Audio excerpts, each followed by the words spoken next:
नाम संग तेरे चले, जह मुश्किल होवे अत भारी, हर को नाम खिन माहे उधारी, अनिक पुनः चरण करत नहीं तरह, हर को नाम कोट पाप पर हरै, गुरमुख नाम जपो मन मेरे, नानक पावो सुख घनेरे। इतनी ही विचार कबूल करने फतेह बुलानी जियो। वाहिगुरु जी का खालसा, वाहिगुरु जी की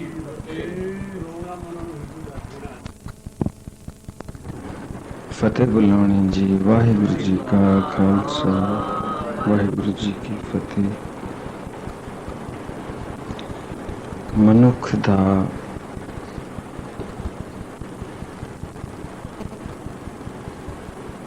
जो असल रूप है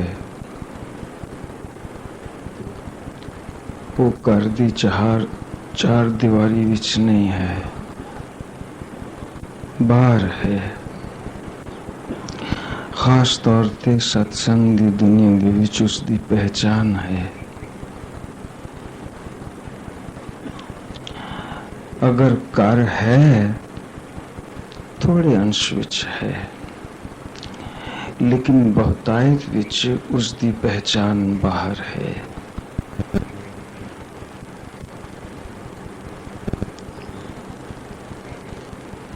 माता सडाना जी दे अकाल चलाने थे दिल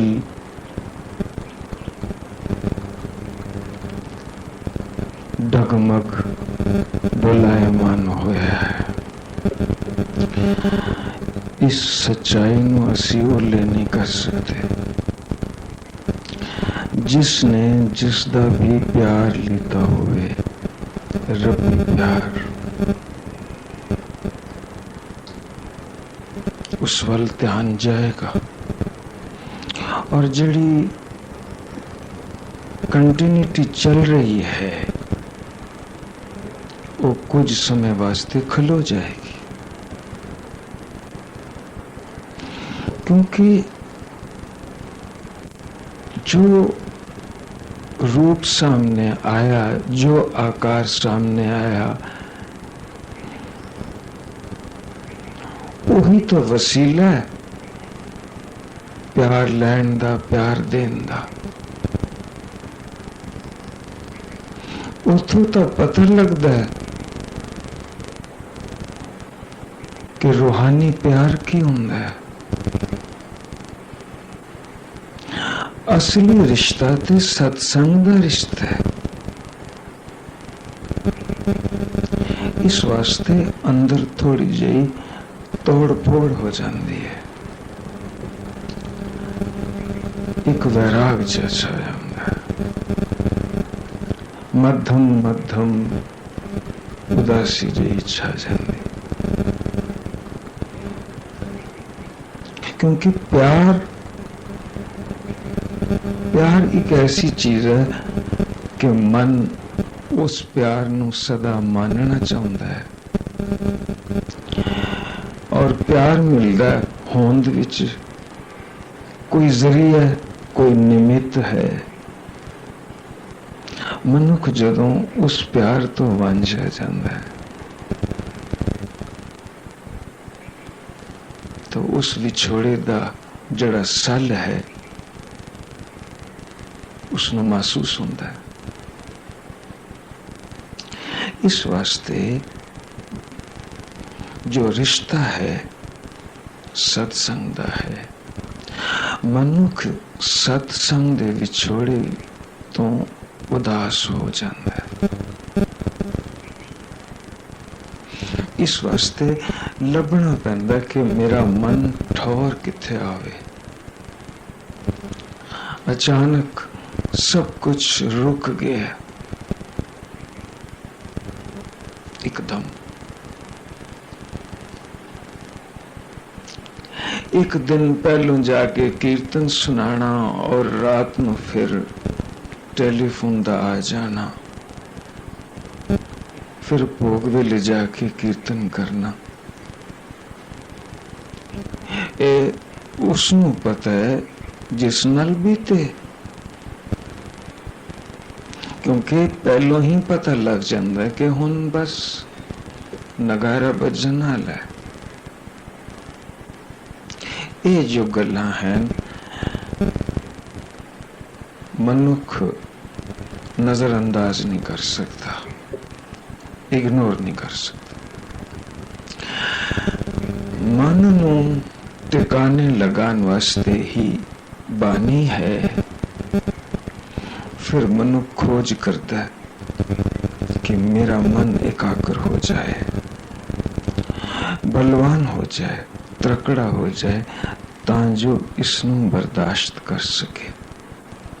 ਉਸ ਦੇ ਵਿੱਚ ਮਨ ਦੇ ਵਿੱਚ ਇਤਨਾ ਤ੍ਰਾਣ ਪੈਦਾ ਹੋ ਜਾਏ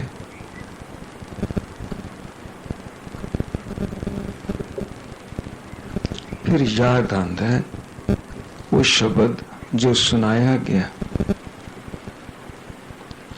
वास्तव दे विच जदों शब्द अंदर नहीं वसदा, जितों तक असी उसकी कमाई विच नहीं आंदे, उतों तक गावे भी कुछ इतना अर्थपूर्ण नहीं।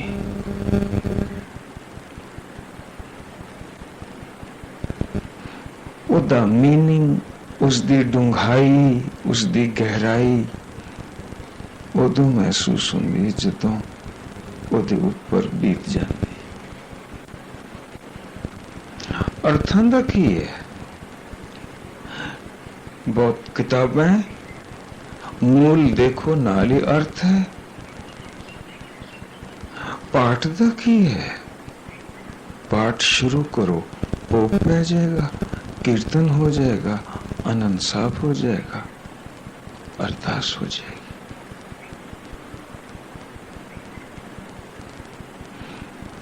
लेकिन विछोड़े की पीड़ अपनी जगह पे है। और अगर ऐना भी नहीं है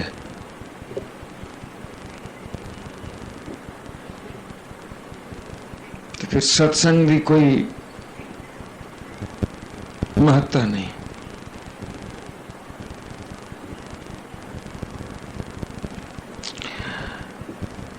माता अमृत कौर सटाना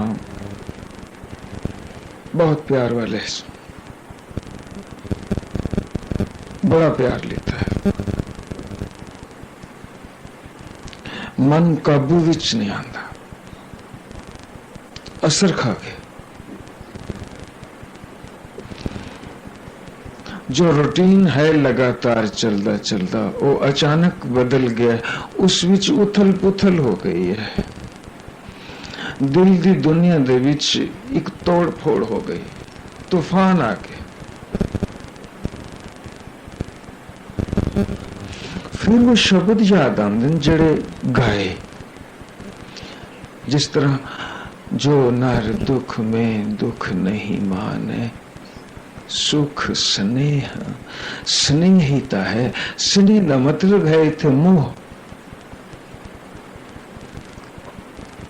मोह दी अज्ञानता अंदर आ ही जाती है।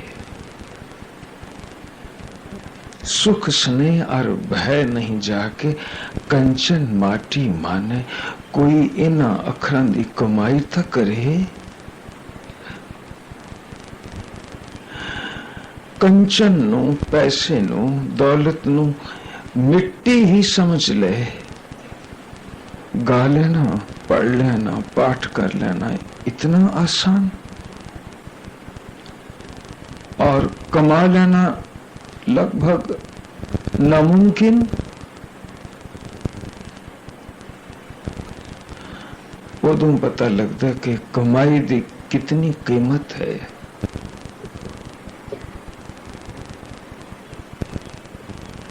न निंदा न उस्तत जाके, लोभ मोह अभिमाना, हरख सोख हरख सोखते रहे न्यारो, ना ही मान अपमाना, न मान अपमान। बाबा अड्डन शाह जी आखते होंगे सन कि फकीर दी दौलत, किसी ने पूछा जी फकीर दी दौलत की है, उन्होंने क्या अपमान। जे कोई तेरे मुंह ते चपेड़ मारे या तेरे ऊपर थुक भी दे तो ये तेरी दौलत है, इसनों बर्दाश्त कर ला। मौलाना रूमी, क्योंकि आज खुलियां विचारा करनिया मेरे को लगातार नहीं हो सकता। जो अंदर है बाहर उड़ेल दें ताकि सुख शांति वर्त जाए। मौलाना रूमी जा रहे हैं, बरसात हो गई, चिक्कड़ है, कुत्ता लगातार दौड़दा पिछों दी आया है, छिट्टां पै गईयां, उसदा चिट्टा चोला चिक्कड़ नाल लथपथ हो गया। और मौलाना समाज विच उसदी बड़ी इज्जत, उसने अपनी सोटी दे नाल मार मार के उसनू जख्मी कर दिता कि मेरा चोला गंदा कर दिता है इस कुत्ते ने। और लिखा इस तरह, कथा कहानी बनी है कि कुत्ता उस मौलाना दे गुरु दे कोल गया, उस दे पीर दे कोल गया कि मेरे नाल इंसाफ करो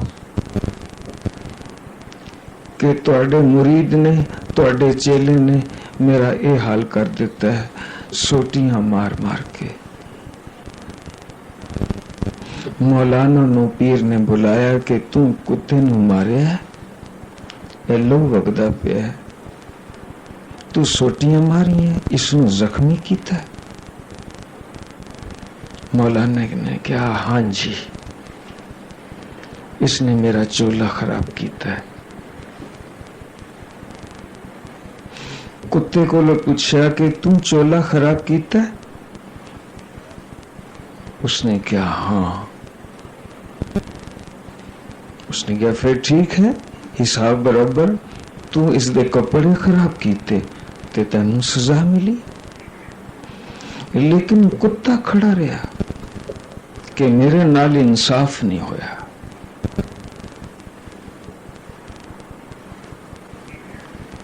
इंसाफ करो। मौलाना रूमी दा मुर्शिद कहने लगा कि फिर तू ही दस की इंसाफ है।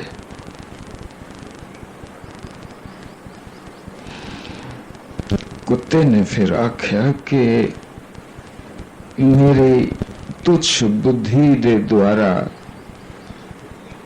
यही इंसाफ निकलदा है कि इस मौलाना नू कह दियो कि फकीरां वाले ये चोले ला दे, क्योंकि जिसने रब्बी चोला पा लिया उसनू बर्दाश्त करन दी शक्ति भी चाहिए।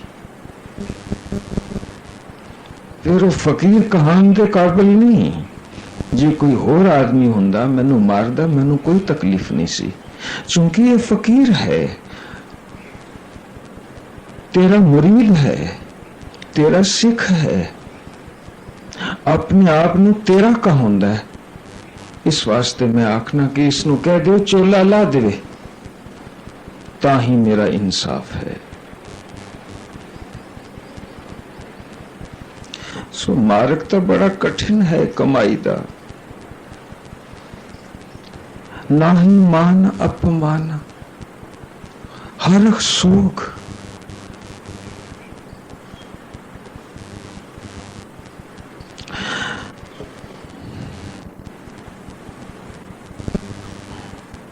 गुर कृपा जह नर को कीनी ते ए जुगत पछानी।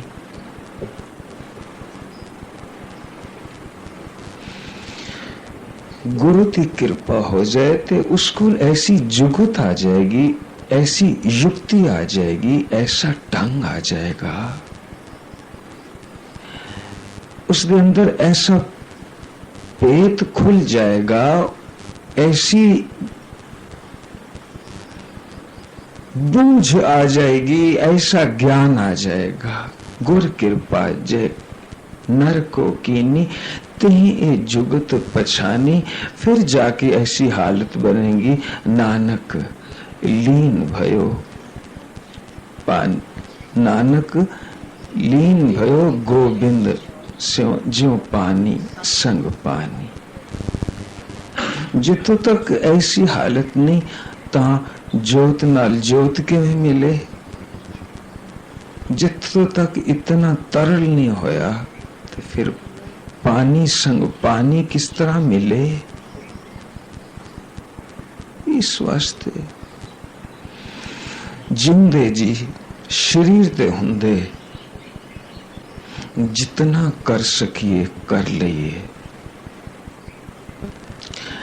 क्योंकि ये शरीर मिलना भी बारंबार नहीं, ऐसा लिखा है। जे बारंबार भी मिले और साड़ी चेतना उससे टिकाने वसे, क्योंकि ऐसे भी तो हैं जिन्हों दे दौलत खुस गई, गवाच गई, गुम हो गई, उन्होंने दिल ते असर हुए और बीमार पड़ गए। लेकिन कई ऐसे भी हैं कमाई करके कि फकीर बैठा है, सर्द हवा चल रही है पहाड़ी की चोटी पे, चांदनी रात, और जो दमड़ा पैसा आया है वो पिया होया है, लेकिन फकीर बाहर चांदनी देख रहा, आनंद ले रहा है, रब दी कुदरत देख रहा अद्धी रात नू। और अद्धी रात नू चोर आ गया। उसनू पता सी कि ये पैसा दमड़ा संभालदा नहीं है। जितने पैसे सन, जितने रुपए सन, दौलत सी, वो उसने ले ली। नाल उसने कुर्ती पाई सी, फकीर ने कुर्ती पाई सी। उसने क्या, ठंड मैनू भी लगती पई है, बाबिया कुर्ती भी ला दे। उसने कुर्ती भी ला दी थी और फकीर दा बदन नंगा हो गया। लेकिन फकीर दी लिव लगी सी। फकीर वो फकीर का दा जड़ा लीन नहीं होया गोबिंद संग।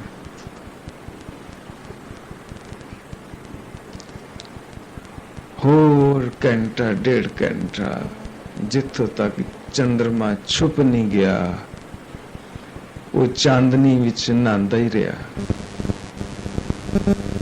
कहंदा अखीर ते हस के कहंदा बड़ा पागल सी, जड़ा आनंद मैनू आ रहा है वदा भाईवाल हो जांदा, सांझीवाल हो जांदा कि कितना आनंद है त्याग विच, कितना सुख है जदों मनुख संसार दी पकड़ छड़ दिंदा है।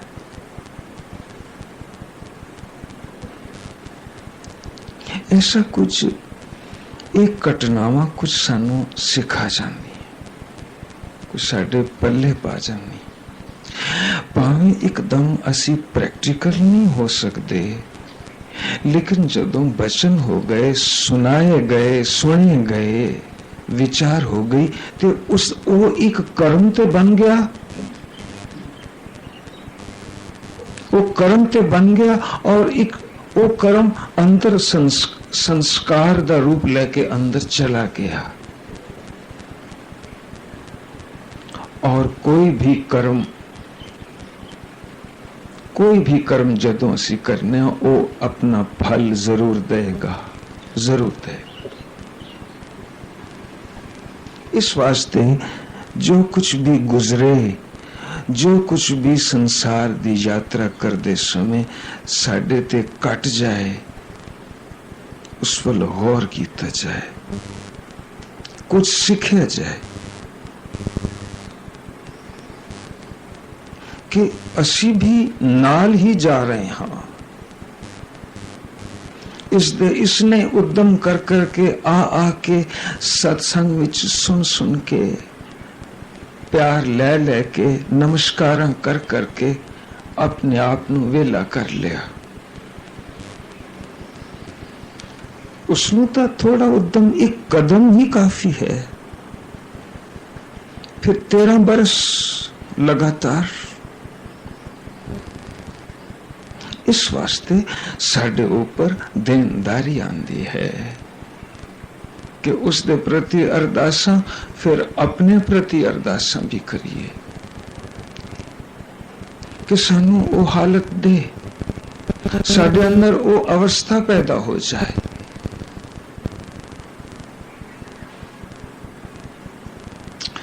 कबीर जी थां ते आखदे कि कबीर गंग जमुन के अंतरे,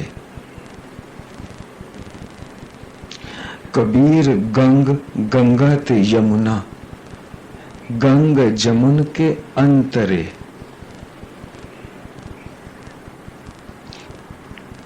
क्यों अपना घाट मेरी जगह, मेरी चौंपड़ी उस संगम दे विच है, दरियावां दा जिथे संगम है।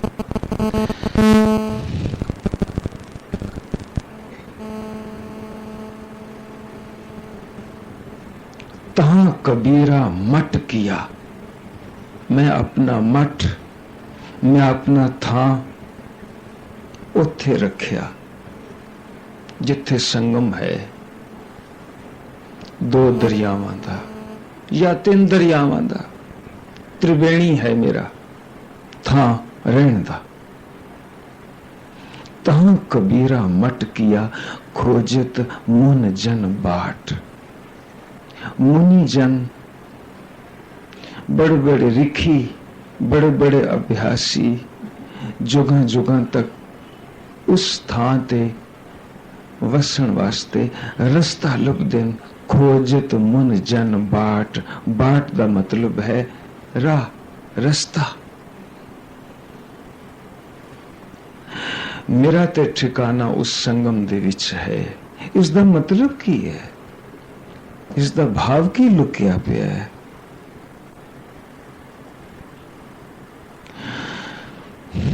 संगम दे उत्ते उसदी चौंपड़ी है, यानी सुन सहज के घाट।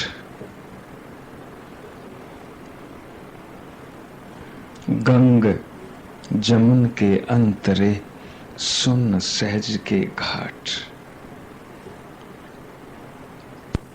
मेरी मन दी अवस्था ऐसी है जिथे सुन समाध लगी है। संसार दे फुरनिया तो, माया दे फुरनिया तो अफुर हो गया। अंतःकरण माया दे ख्यालां तो खाली हो गया। मैं उस जगह ते अपनी चौंपड़ी बनाई है, यानी मेरी ऐसी अवस्था बन गई है कि मैनू संसार दियां पकड़ा हुन नहीं पकड़दियां। मैं सुखी हां क्योंकि मेरी अवस्था सहज वाली हो गई है।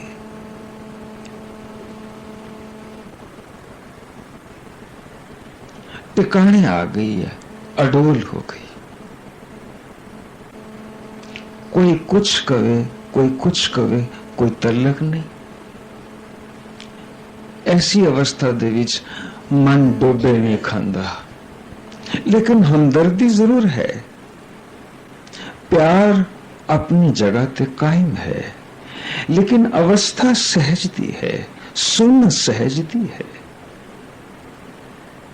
ऐसी हालत जदों ऐसे विचार आए ते मन टिकाने आ गया कि जिस अवस्था नू बड़े बड़े मुनि रिखी लभदेन, उस अवस्था ते कबीर पहुंच गया है। कबीर ने बड़ी खूबसूरत गल कही है, और अगर साढ़े अंदर ऐसा शौक पैदा हो जाए, ऐसा वलवला पैदा हो जाए कि हे रब्बा, हे परमात्मा, हे अनंत, हे रमणीक, हे सुंदर, हे अरूप, तेरी कृपा हो जाए ताही ऐसी हालत बन सकती है। हालत एक ख्वाहिश है, हालत एक चाहत है। सारियां ख्वाहिशां एक पासे करके एक बच गई है कि ये मन ज्योत स्वरूपता है, लेकिन दिस पे महसूस हो जाए सच्ची ज्योत स्वरूप हो जाए। सहज दे चुबारे ही फकीर दी खेड है।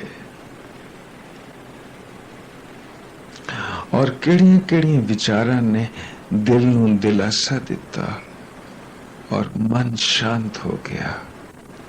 इस तरह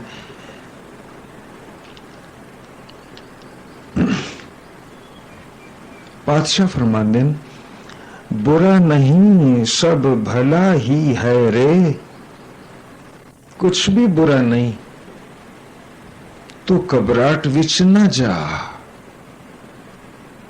जो समझावन है उसनों समझ और उस ते विश्वास कर और शांत रहो, टिकाने रहो। तेरे अंदर हिलजुल क्यों? जिसकी बस्तिस आगे राखे प्रभु की आज्ञा माने माथे। और फिर तेनो निहाल करना उसते चौगुन करे निहाल। नानक साहिब सदा दयाल। अगर साहिब सदा दयाल है तो फिर बुरा कौन? या दिल ऊपर सट दा वजन दा मतलब की? फिर तेरे अंदर विछोड़े दी पीड़ की? ये मतलब है बुरा नहीं सब भला ही है रे, हार नहीं सब जेते। हम सहज दियां कुछ विचारां पिताजी ने जड़ियां अपने सहज दे उपदेश नूं अपने अखरां विच जो लिखिया है वो दिन ते रात खेड रहे हन। दिन दे रात एक दूजे दे सामने खलो के मानो घूरदे पैन। दिन चढ़दा रात आउंदी है, दिन चढ़दा फिर रात, दिन रात। देख रहे हैं वरियां तो सालां तो देखते चले जा रहे हैं।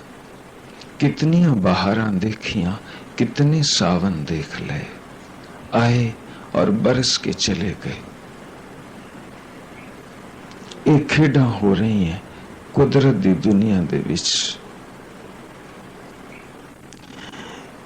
एक आउंदा है ते दूसरा उठ भजदा है।